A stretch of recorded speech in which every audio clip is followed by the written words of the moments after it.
ok? E aí, os plateumintos, como eu disse para vocês, vão estar divididos em 3 grandes classes: tubelária, trematoda e cestoda. Na classe tubelária estão alguns dos organismos que são considerados organismos modelos, certo?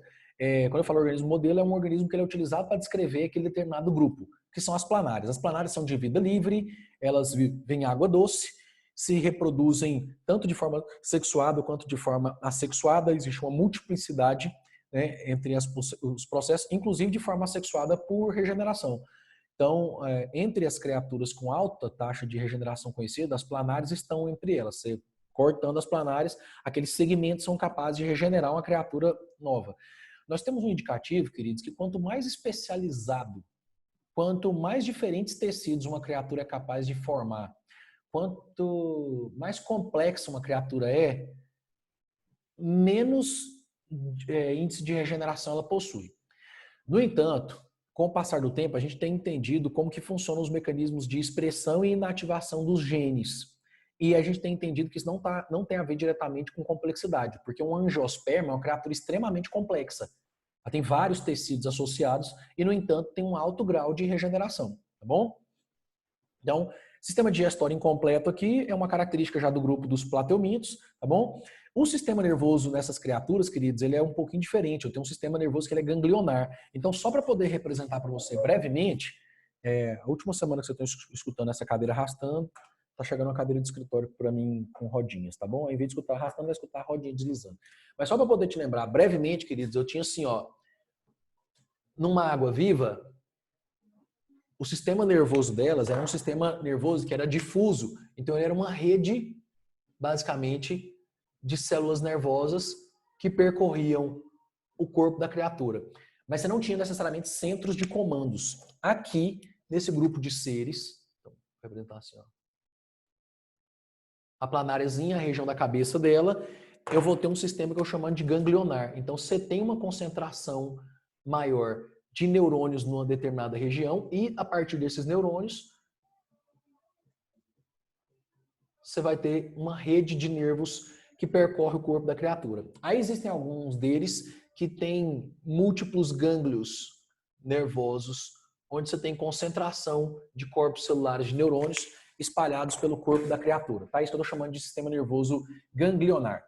Respiração pela pele, cutis, era um nome que era utilizado para a pele anteriormente, tá? Então os gases atravessam a pele dessa criatura e a face ventral, queridos, ventre, barriga, pança, beleza? Então tá o vermezinho assim, ó. Essa face aqui secreta um muco. Ele vai deslizando e cuspindo um catarrinho.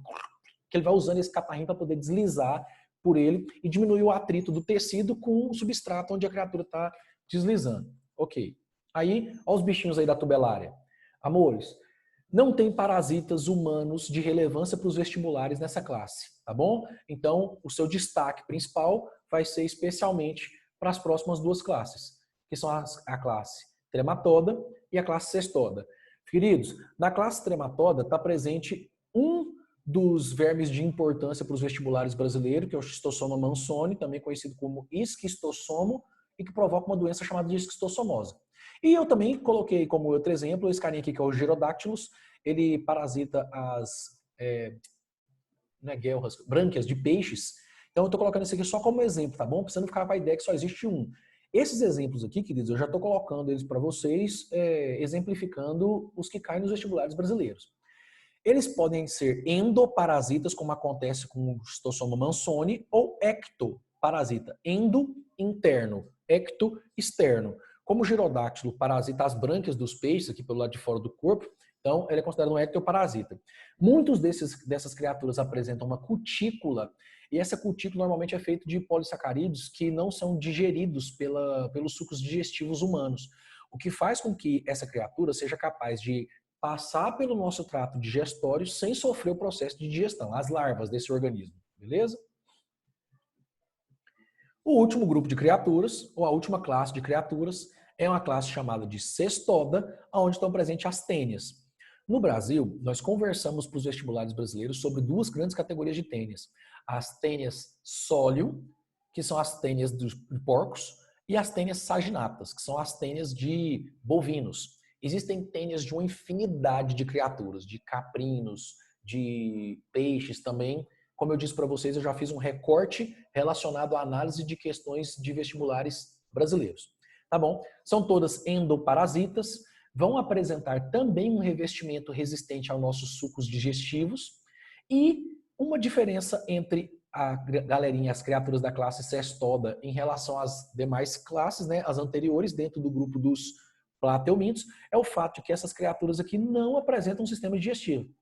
E aí esses organismos, queridos, vão se alimentar do nosso sangue já com os nutrientes digeridos e aí basicamente incorporar o nosso sangue com os nutrientes à corrente sanguínea deles também.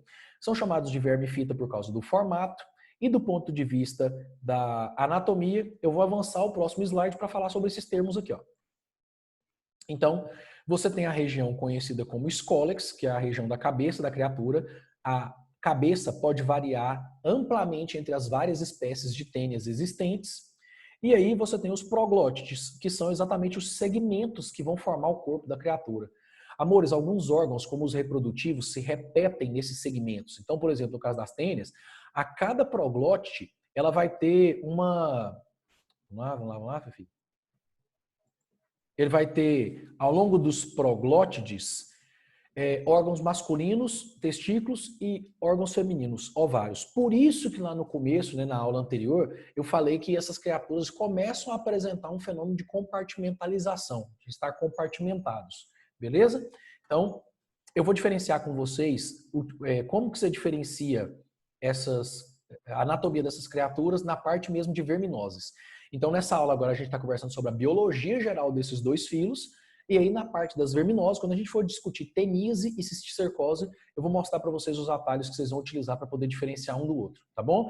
Mas eles podem se prender aos tecidos das criaturas, queridos, utilizando ganchos, que é o que está acontecendo aqui com essa tênia sólida, utilizando ventosas, que é o que está representado aqui, é o que está representado aqui também. Algumas delas só apresentam ventosas e não apresentam ganchos, beleza? As próximas imagens dão para a gente algumas representações da fisiologia dessas criaturas. Meus amores, como eu comentei com vocês, os plateumintos vão apresentar uma característica específica do ponto de vista de excreção, que são os nefrídeos, ou chamado de protonefrídeos, que também são chamados de células flama. E elas têm essa nomenclatura, queridos, porque são células ciliadas, que quando observadas inicialmente ao microscópio, a galera achou isso aqui parecido com o formato de chama de vela. Por isso a nomenclatura de células flama. Então, olha só, você vai ter os protonefrídeos espalhados ao longo do corpo da criatura. Esses protonefrídeos, caras, eles se abrem para a região interna da cavidade do corpo do organismo e vão coletar as excretas e jogar essas excretas nas extremidades do corpo da criatura, beleza? Que são esses nefridióporos, ok? Aí eu tenho uma representação aqui nessa imagem do sistema nervoso, tá? Com os gânglios e os nervos que partem a partir desses gânglios. E do ponto de vista fisiológico, peraí.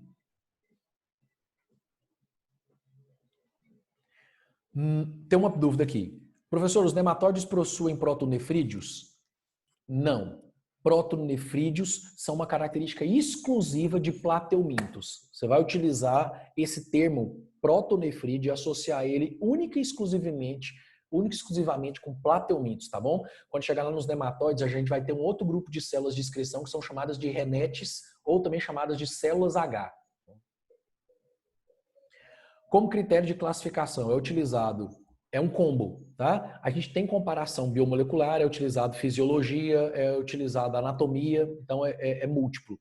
E utilizado também, inclusive, a embriologia, porque olha só, plateuminto é acelomado e tem tubo digestório incompleto, nematóide é pseudocelomado e tem tubo digestório completo. Então, a classificação leva em consideração múltiplos aspectos, beleza? Pergunta bem boa, Isabela.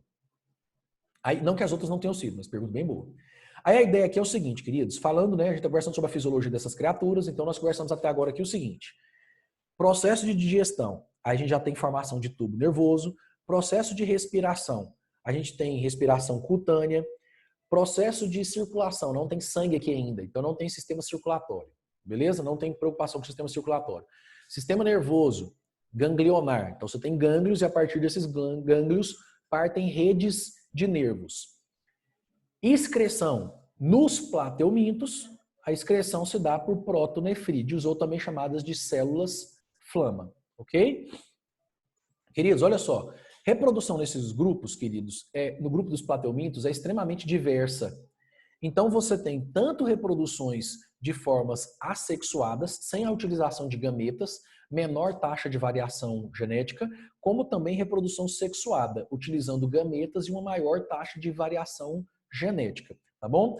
Você vai ter nessas criaturas tanto alguns organismos que são monóicos, que é a mesma coisa que hermafrodita, alguns deles, inclusive, com capacidade de autofecundação, como acontece com as tênias, e nós vamos também encontrar organismos dioicos, com sexos separados, que é o que acontece, por exemplo, com o Schistosoma mansoni. Olha só, a gente vai voltar a falar sobre ele mais para frente.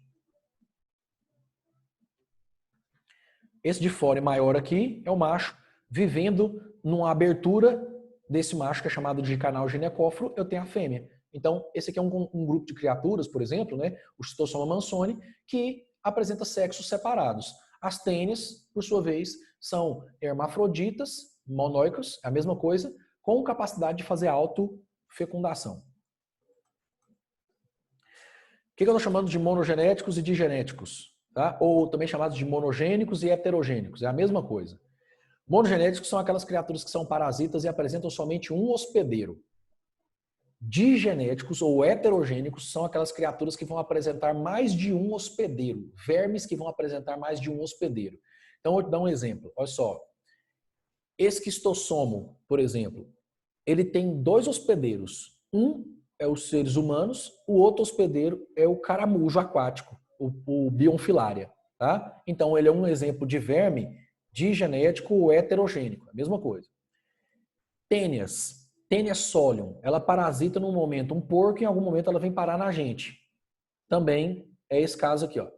Tênia saginata, que é a tênia dos bovinos. Mesma situação. Lombriga, Ascaris lumbricoides. Só tem a gente como hospedeiro. Paladino, existe lombriga de porco também, lombriga de cachorro, é verdade. Mas o que eu estou chamando de ter apenas um hospedeiro, queridos, eu estou chamando o seguinte, os vermes que são ou heterogênicos ou genéticos, eles, para completarem o ciclo de vida deles, passam uma parte da vida deles em um hospedeiro, onde ele vai fazer reprodução assexuada, e depois ele se transfere para um outro hospedeiro, onde ele faz a reprodução sexuada. Beleza? Então, ele faz a reprodução assexuada num hospedeiro e assexuada em outro, aí ele completa o ciclo total de desenvolvimento biológico dessa criatura. Quando nós estivermos conversando sobre as doenças, eu vou detalhar cada um deles, como eu disse para vocês, a pegada que a gente está fazendo aqui é conversar primeiro sobre a biologia geral desses animais, para depois falar sobre a parte de doenças separadamente, ok? Então, tá aqui as tubelárias, são hermafroditas, fazem fecundação cruzada, então eles não são capazes de fazer a autofecundação e a criatura não passa por um estágio larval. A planáriazinha nasce com as estruturas já que ela vai ter, ela basicamente cresce e tem maturação dos órgãos sexuais. Nos trematodas, como eu comentei com vocês, né, aí esses slides aqui agora, eles basicamente reforçam as informações que a gente acabou de discutir. Eu vou passar mais rápido por isso aqui, porque a gente vai voltar nessas informações de novo na hora de discutir cada uma das doenças, tá bom? Mas no caso dos trematórios, que é o Schistosoma mansoni, como eu disse para vocês, ó, sexos separados, a fêmea mora naquela cavidade lá do macho, fecundação interna, desenvolvimento indireto. Então ele coloca um ovo, esse ovo vira uma larva, essa larva vira um esporo, que depois libera uma outra larva e aí vem parar nos humanos. Então, como tem estágios diferentes de desenvolvimento morfológico da criatura, a gente chama esse desenvolvimento de indireto. Então, tá o exemplo aí. Eu vou deixar isso aqui só de ilustração, porque nós vamos conversar detalhadamente sobre cada um desses estágios, mas só para poder te lembrar, esse aqui é o verme adulto, essas aqui são as cercárias, que são as formas que saem do caramujo e entram nos humanos, e esses aqui são os miracídeos, que são as formas que saem dos ovos que os humanos liberam e entram no caramujo, ok? E o cestoda, como eu comentei com vocês, eles são monóicos com 2 hospedeiros capazes de se autofecundar. Então, queridos, em cada segmento do corpo dele aqui, ó, em cada proglótide desse, você vai ter cópias de estruturas masculinas e de estruturas femininas, tá bom? Paladino, você colocou fotos aqui em inglês, cara, não precisa decorar. Essas fotos eu tirei de livros de ensino superior. Você vai perceber quando eu coloco assim, ó, vagina, vesícula seminal, ducto espermático, são nomes para poder você associar com as estruturas que tem presentes nos humanos, tá bom? De novo, essa criatura vai ter estágios diferentes de desenvolvimento, tá? Aqui são os nomes que a gente tem para os ovos que essa criatura tem, oncosfera e cisticerco. Quando nós chegarmos na análise da teníase, nós vamos conversar sobre essas duas doenças, teníase e cisticercose, tá bom? E aí, meus amores, nós chegamos na biologia geral das criaturas do filo dos nematóides, que são os vermes cilíndricos. Eles vão apresentar algumas diferenças evolutivas e morfológicas em relação aos vermes achatados e vamos destacá-las. Primeira diferença, pseudocelomados. Lembra que o plateuminto não tem a cavidade de celoma, beleza? Aqui eu já tenho uma cavidade chamada de celoma, ela é preenchida por líquido, dá um certo reforço hidrostático para o corpo da criatura. Então tem alguns materiais didáticos que vão dizer que esse líquido lá dentro ajuda na sustentação do corpo do ser, chamando de esqueleto hidrostático, mas através desse líquido também vão estar dissolvidos nele nutrientes, excretas, beleza? Ok. Diversidade de nichos. Como eu disse para vocês na aula introdutória nossa, algumas dessas criaturas são parasitas, algumas são de vida livre. As de vida livre têm elas aquáticas marinhas, aquáticas de água doce, e algumas delas são terrestres também, vivendo em regiões em que elas não são expostas diretamente ao sol. Em relação à organização corporal, enquanto os plateumintos são achatados dorso-ventralmente, os nematóides têm um corpo cilíndrico. E outra diferença, enquanto os plateumintos têm sistema digestório incompleto, somente uma cavidade, o alimento entra dentro dessa cavidade, depois que ele é digerido, ele sai pela mesma cavidade. Aqui não. Nessas criaturas, a gente já passa a ter boca e ânus, beleza?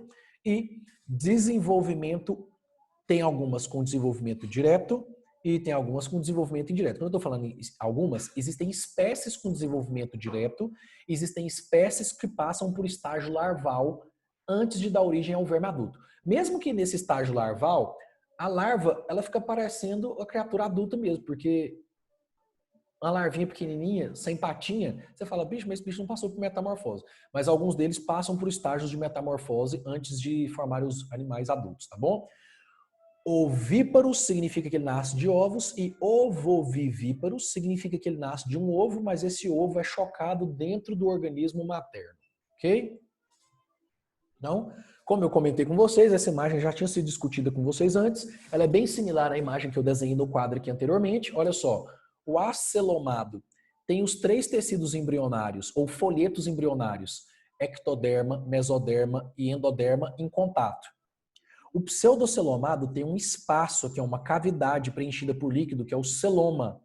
Mas essa cavidade, uma parte dela, o revestimento é de mesoderma, ó, rosinha aqui, e uma parte do revestimento dessa cavidade é de endoderma. Esse aí é o critério que a gente usa para falar de pseudocelomado. Dos moluscos em diante, ou seja, molusco, anelídeo, e até chegar no final, as criaturas já são, a gente chama de celomado verdadeiro, chama de celomado somente, ou então de eucelomado, tá bom? Você vai ver que tem a cavidade, mas toda a cavidade é preenchida pelo tecido mesoderma, que aqui nessa imagem está representada pela cor rosa, ok? Mais uma imagem de um outro material didático, para eu tentar convencer você de que eu não estou inventando isso, tá bom? Olha só, pseudocelomado, os 3 folhetos embrionários em contato. Desculpa, acelomado, os 3 em contato. Pseudocelomado tem a cavidade, que é o celoma, só que ele não é totalmente revestido pela mesoderma. E no celomado verdadeiro, toda a cavidade do celoma é revestido pela mesoderma, ok? Mais uma outra imagem mostrando para a gente a complexidade de organização de tecidos ao longo do corpo dessa criatura, comparada, né, com os animais que nós tínhamos visto até agora.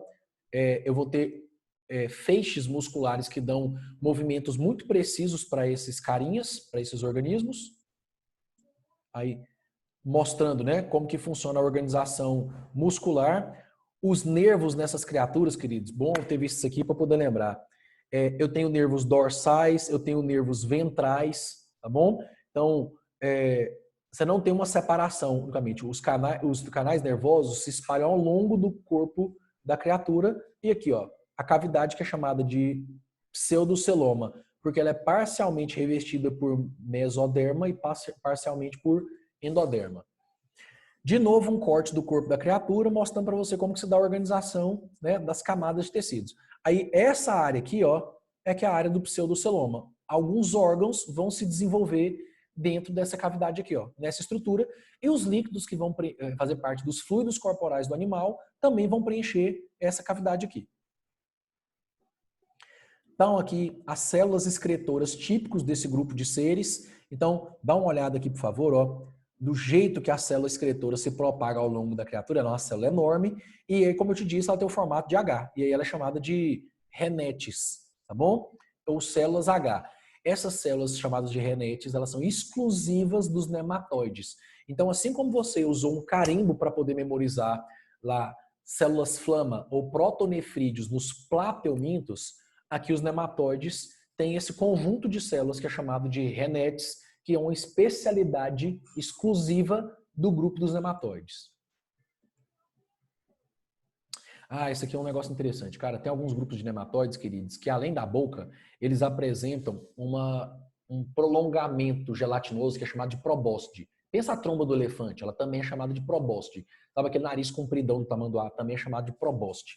Aí o seguinte, caras, esse probóscide fica guardado para dentro do corpo do animal e, mediante estímulo, ele pode ser ejetado para capturar presas. Eu separei um videozinho bem legal para vocês verem. Olha só, o formato pode variar demais de criatura para criatura, mas eles utilizam isso aqui para poder pegar presas, tá bom? Então tá o organismo aqui, ó, aí ele ejeta por contração muscular esse probóscide, captura a presa e aí ele captura te puxando ele de volta, muscularmente falando, e ele traz aqui de volta para a boca. Vou interromper o compartilhamento aqui por um instantinho para eu poder projetar o videozinho curtinho desse carinha aqui.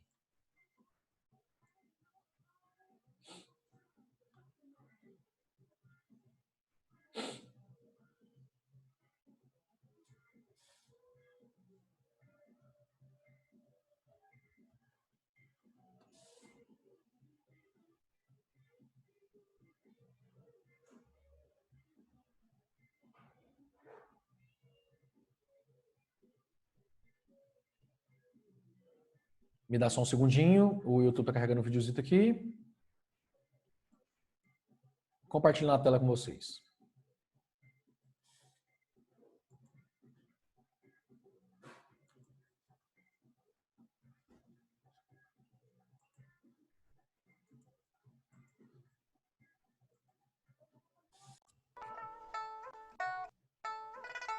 What up, everyone? Reed here for Animal Wire, and the internet is all up in a frenzy over there. Só para poder confirmar, vídeo e áudio chegou aí para vocês?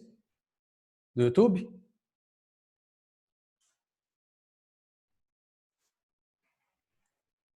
Beleza, dando sequência. Então, esse carinha aqui Check vai it out, because I gotta apresentar admit, it's aqueles pretty animais darn wild. que vocês que Now, a lot is going on here. Whoa, okay. But if we start at the beginning, we're looking at an animal that belongs to the phylum Nemurtia. This isn't some obscure... Assim, ó, tem alguns materiais didáticos que vão colocar eles dentro do grupo dos nematóides. E como eu conversei com vocês no início da nossa discussão de zoologia, queridos, o ensino médio brasileiro faz um recorte dos filos do reino animal. A gente não conversa sobre todos. Então, na universidade, eu vi muito mais do que 9 filos. Bem mais. E aqui tem alguns materiais didáticos que colocam essa galerinha num filo à parte, chamado de Nemerteia. Ele não aparece nos vestibulares, tá bom? Eu estou colocando ele única e exclusivamente como curiosidade. obscure group of organisms, we're talking a taxon that contains hundreds of different species, and they can be found all over the world, though most do live in the ocean around the intertidal zone, while some are adapted for land and others for fresh water. So based on their appearance, you can go ahead and call them ribbon worms or proboscis worms. Because what sets them apart is that extendable tube thingy that can be fired and retracted at will. Nemerteia, eles têm formato e a fisiologia ligada aos, como ele falou aqui, aos vermes cilíndricos, né? Que a gente chama de ribbon worms, que é o que ele comenta no vídeo, mas eles têm essa exclusividade aqui de apresentar essa probóscide e por causa disso a gente pegou e colocou eles num filo à parte. It works kind of like a rubber glove that is pushed out through muscle contraction, then sucked back in with hydrostatic pressure. And of course, this should keep all those little branchlets nice and tidy. And praise where praise is due, because this guy here is a pretty special case, considering most shooter worms don't have such complex appendages. But still, their function remains more or less the same, and that's to capture prey. So depending on what group the worm falls into, there's two basic strategies employed. The weaponized ones actually have a sharp spike at the tip of their proboscis, and this thing is soaking in toxins all day so that it can pierce then immobilize its target. Other ones like our friend here rely more on a sticky mucus to help trap and hold theirs down. You know how they like to say life finds a way? Well, yeah. Beleza? Deixa eu cancelar aqui o compartilhamento. Filhotinhos, então é o seguinte... Eu vou deixar esses slides disponíveis para vocês. Aqui a gente tem, então, a biologia geral dessas criaturas. Qual que é o nosso bate-papo da nossa próxima semana? Semana que vem, a gente vai começar um bate-papo relacionado à parte de doenças. E eu vou gastar um tempinho nessas doenças. Por causa disso, o que eu fiz? Olha só. Fui para a internet. Para a internet, não. Eu fui para uma das escolas que trabalho. Antes desse quadro chegar aqui, eu já tinha comprado ele pela internet, mas aí eu fui para uma das escolas que trabalho e eu gravei para vocês uma aula de moluscos. Então, o que eu vou fazer? Essa aula ficou grandinha de formato, porque eu gravei ela em Full HD. Então, ela ficou com 2.8 GB. Inviável disponibilizar para você baixar 2.8 GB no celular, certo? Então, o que eu vou fazer? Eu vou subir essa aula para o YouTube como uma aula não listada. E aí eu vou disponibilizar a aula de moluscos para vocês. Então, o que nós vamos fazer? Eu, de certa forma, vou dobrar nossa carga horária de maneira não oficial.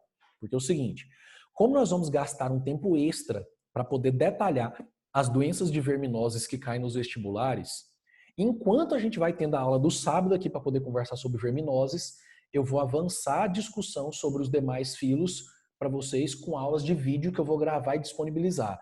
Isso para fazer o nosso tempo de avaliação de zoologia render, tá bom? Então, olha só, não vou mandar a lista agora de plateumintos e nematóides, porque você tem poucas questões de vestibulares falando sobre a biologia geral dessas criaturas. Quando essas criaturas caem nos vestibulares, é mais comum cair em questões relacionadas a verminoses que eles provocam. Então, eu vou fazer o seguinte. Nós vamos discutir as verminoses, aí eu faço um listão contendo umas 20 questões relacionadas tanto à biologia geral quanto também às verminoses que essas criaturas possam apresentar. Tudo bem? Então, para a próxima semana agora, eu já vou enviar para vocês uma aula de moluscos. Nessa aula de moluscos, vai ser assim, ó, eu vou te enviar um roteiro de estudo completinho. Uma aula que eu gravei no quadro, um pack de slides como eu tenho mandado os outros, e uma lista de exercícios sobre moluscos. Então, você assiste a aula, dá uma olhada nos slides, porque os slides vão ter desenhos, informações, gráficas, que eu, por mais que me esforce para fazer o quadro caprichado, não sou capaz de desenhar na riqueza de detalhes. E aí você vai para os exercícios da lista. Ok. Aqueles que você não der conta, cara, isso aqui eu não dei conta de fazer com a explicação da aula, nem com as informações que estão na lista. Você destaca. Aí eu vou agendar com vocês um tempo específico. Não estou falando daquela... a gente está tendo plantões, né? Eu conversei com o Célio para eu fazer um tempo específico só com o terceiro. Tá? Então, ele vai mandar esse horário para vocês. E aí, assim, o que nós viemos fazer aqui? Discutir as dúvidas ou as coisas que não tenham sido entendidas do grupo dos moluscos. Beleza? Então eu vou caminhar, eu vou fazer isso tanto com moluscos quanto com anelídeos, porque eu provavelmente vai gastar 4 aulas para poder falar sobre as doenças de plateumintos e as doenças de nematóides. As doenças de plateumintos são poucas. São 3 que a gente discute e mais aprofundadamente teníase, cisticercose e a esquistossomose, ou também chamada de barriga d'água. Só que tem tanta informação nessas doenças, queridos, que para eu poder discutir os dados dela com vocês de um jeito que eu te dê segurança para acertar as questões vestibulares, eu vou gastar tempo, tá?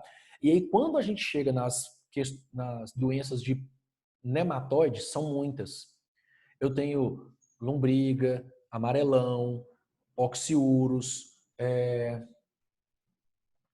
filariose, que é elefantíase também, tá? Então, tem mais doenças para poder serem discutidas. Apesar delas serem mais simples, tem um número maior de doenças para poder ser abordada e para poder ser discutida, ok? Então, essa estratégia, semana que vem, nosso bate-papo é no sábado, sobre doenças, e aí eu vou fazer o upload. Eu vou te pedir um pouquinho de paciência, porque eu já tentei fazer o upload dessa videoaula para o YouTube 4 vezes. Semana passada, que a gente não teve aula por conta do feriado, já era para você ter recebido essa aula. O que acontece, meus amores? Com o tanto de gente utilizando a rede do YouTube para streaming, tá muito lento. Aí basta que a net faça uma oscilaçãozinha de sinal, como está demorando muito tempo para poder fazer o upload de 2.8 GB, basta que a net faça uma oscilação de sinal para que o compartilhamento caia e aí eu tenho que recomeçar ele novamente. Mas aí eu entrei em contato com a net, aí eu pedi um negocinho, alguma coisa dedicada, de banda dedicada, paguei um valorzinho a mais, e aí durante esse final de semana eu tenho condições de subir esse para vocês, tá bom? Amores, no que a gente discutiu até aqui, ficou dúvida? Tem alguma coisa que vocês não tenham entendido? Acaba que uma parte grande das dúvidas só fica evidente pra gente quando a gente pega exercício para poder fazer, né? Paladino, é muita informação e é extremamente descritivo. Zoologia é desse jeito. A gente faz uma descrição dos grupos e uma comparação com outros grupos que a gente já estudou. É basicamente assim que a gente faz. E logo, uma associação com êmbrio e com classificação científica e com evolução. Então, zoologia, ele é discutido desse jeito mesmo, para ser discutido de um jeito eficiente para você vestibulares afora, tá bom? Amores, vou me despedir de vocês, eu tenho um pouco mais de um minutinho. Quero agradecer a presença de todos até aqui. Companhia bem massa no meu aniversário. E um beijo grande no coração. Fiquem com Deus. Uma super, super saudade. Mande abraços meus para os colegas de vocês que não têm podido vir na aula, por quaisquer que sejam os motivos. E assim, precisou, chama no direct. Alguns de vocês têm meu contato direto também. Manda mensagem para o Célio, ele me encaminha.